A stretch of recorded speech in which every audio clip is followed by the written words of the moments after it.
آئیے خداوند کے زندہ پاک کلام میں سے پڑھیں گے دوسرا کرنتیوں اس کا پہلا باب۔ اگر آپ کے پاس کلام مقدس موجود ہے تو میرے ساتھ کھول لیجئے پالوس رسول کا خط دوسرا کرنتیوں اس کا پہلا باب۔ کلام میں لکھا ہے،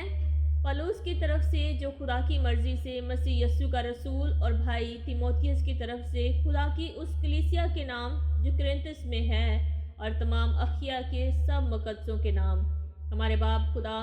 اور خدا یسوع مسیح کی طرف سے تمہیں فضل اور اطمینان حاصل ہوتا رہے۔ ہمارے خدا یسوع مسیح کے خدا اور باپ کی حمد ہو،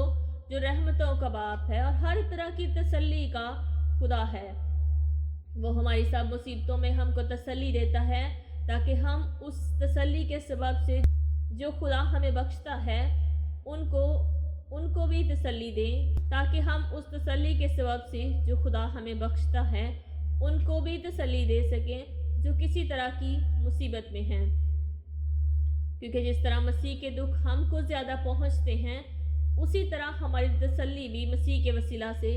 زیادہ ہوتی ہے۔ اگر ہم مصیبت اٹھاتے ہیں تو تمہاری تسلی اور نجات کے واسطے، اور اگر تسلی پاتے ہیں تو تمہاری تسلی کے واسطے، جس کی تاثیر سے تم صبر کے ساتھ ان دکھوں کی برداشت کر لیتے ہو جو ہم بھی سہتے ہیں۔ اور ہماری امید تمہارے بارے میں مضبوط ہے، کیونکہ ہم جانتے ہیں کہ جس طرح تم دکھوں میں شریک ہو، اسی طرح تسلی میں بھی ہو۔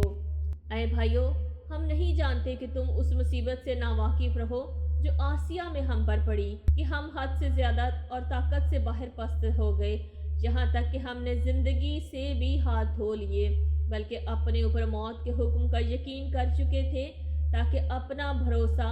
نہ رکھیں بلکہ خدا کا جو مردوں کو جلاتا ہے۔ چنانچہ اسی نے ہم کو ایسی بڑی ہلاکت سے چھڑایا اور چھڑائے گا، اور ہم کو اس سے یہ امید ہے کہ آگے کو بھی چھڑاتا رہے گا، اگر تم بھی مل کر دعا سے ہماری مدد کرو گے، تاکہ جو نعمت ہم کو بہت لوگوں کے وسیلہ سے ملی، اس کا شکر بھی بہت سے لوگ ہماری طرف سے کریں۔ کیونکہ ہم کو اپنے دل کی اس گواہی پر فخر ہے کہ ہمارا چال چلن دنیا میں اور خاص کر تم میں جسمانی حکمت کے ساتھ نہیں، بلکہ خدا کے فضل کے ساتھ، یعنی ایسی پاکیزگی اور صفائی کے ساتھ رہا جو خدا کے لائق ہے۔ ہم اور باتیں تمہیں نہیں لکھتے سوا ان کے جنہیں تم پڑھتے یا مانتے ہو، اور مجھے امید ہے کہ آخر تک مانتے رہو گے۔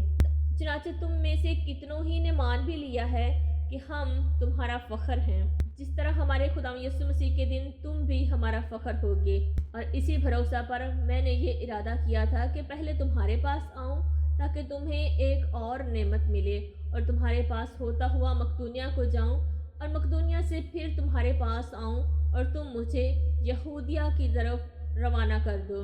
بس میں نے جو یہ ارادہ کیا تھا تو کیا طلون مزاجی سے کیا تھا، یا جن باتوں کا قصد کرتا ہوں کیا جسمانی طور پر کرتا ہوں، کہ ہاں ہاں بھی کروں اور نہیں نہیں بھی کروں؟ خدا کی سچائی کی قسم کہ ہمارے کلام میں جو تم سے کیا جاتا ہے، ہاں اور نہیں دونوں پائی نہیں جاتی، کیونکہ خدا کا بیٹا یسوع مسیح، جس کی منادی ہم نے، یعنی میں نے اور سلوانس اور تیموتھیوس نے تم میں کی، اس میں ہاں اور نہیں دونوں نہ تھے، بلکہ اس میں ہاں ہی ہاں ہوئی، کہ خدا کے جتنے وعدے ہیں وہ سب اس میں ہاں کے ساتھ ہیں، اسی لیے اس کے ذریعہ سے آمین بھی ہوئی، تاکہ ہمارے وسیلہ سے خدا کا جلال ظاہر ہو۔ اور جو ہم کو تمہارے ساتھ مسیح میں قائم کرتا ہے، اور جس نے ہم کو مسح کیا، وہ خدا ہے، جس نے ہم پر مہر بھی کی اور بیانہ میں روح کو ہمارے دلوں میں دیا۔ میں خدا کو گواہ کرتا ہوں کہ میں اب تک کرنتس میں اس واسطے نہیں آیا کہ مجھے تم پر رحم آتا تھا، یہ نہیں کہ ہم ایمان کے بارے میں تم پر حکومت جتاتے ہیں، بلکہ خوشی میں تمہارے مددگار ہیں، کیونکہ تم ایمان ہی سے قائم رہتے ہو۔ پاک کلام کا پڑھا اور سنا جانا ہم سب کے لیے باعث برکت ہو۔ خداوند کا شکر ہو۔ خداوند آج کے کلام کے وسیلہ سے آپ کو برکت دے۔ God bless you.